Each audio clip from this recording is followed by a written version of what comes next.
Are you happier now than you were, say, 2 or 3 years ago, or 10 years ago, or 20 years ago?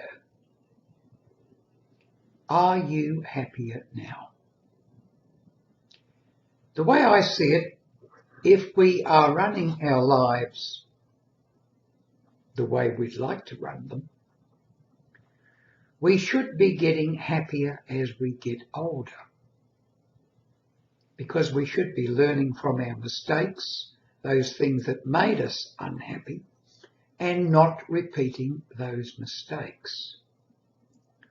But how many of us are happier as we get older? The famous British philosopher, his name eludes me right now, said that he was happier in old age than he was when he was younger. So, to my way of thinking, he was running his life pretty well correctly. And as I recall it, that was his name, Lord Bertrand Russell. Lord Bertrand Russell said that in his older years, he began to take more interest in other people than in himself, and thereby became happier. Now, whether that's the way to go, I don't know. What I have realised is that what Louise L. Hay says is very important. We have to love ourselves. So many of us do not love ourselves. We see our shortcomings, we're critical of ourselves, and we berate ourselves, put ourselves down. This hardly makes for happiness. We can work on loving ourselves. You can do that with affirmations. You might not feel it's possible at this stage to look yourself in the eye in the camera or the mirror and say, I love you unconditionally. You mightn't be able to do that yet. But you can say something like, I approve of you. Another Louise L. Hay affirmation, I approve of you.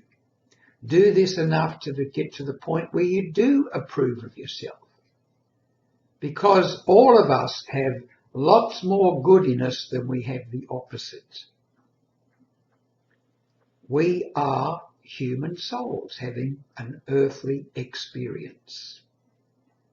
We choose, I know it sounds silly, but we choose our interpretations of how the world is. This is our choice. It might come up as a reaction of anger or indignation or something like that, but that is just our ego minds, our conditioning responding. It's not who we are. In a book I was reading recently,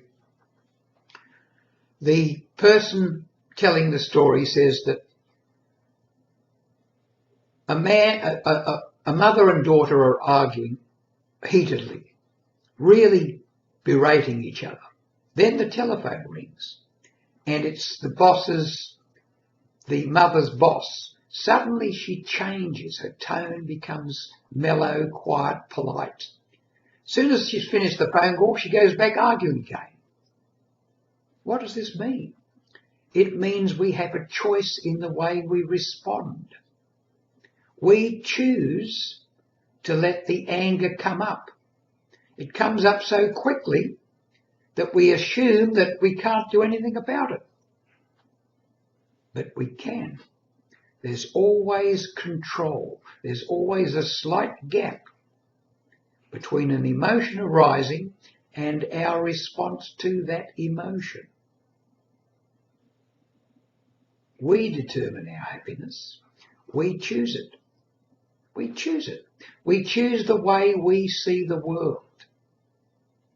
No more excuses about the world is making me unhappy. The circumstances of my life are making me unhappy. The way we interpret those circumstances is all important. If you are becoming happier as you grow older, you're on the right track.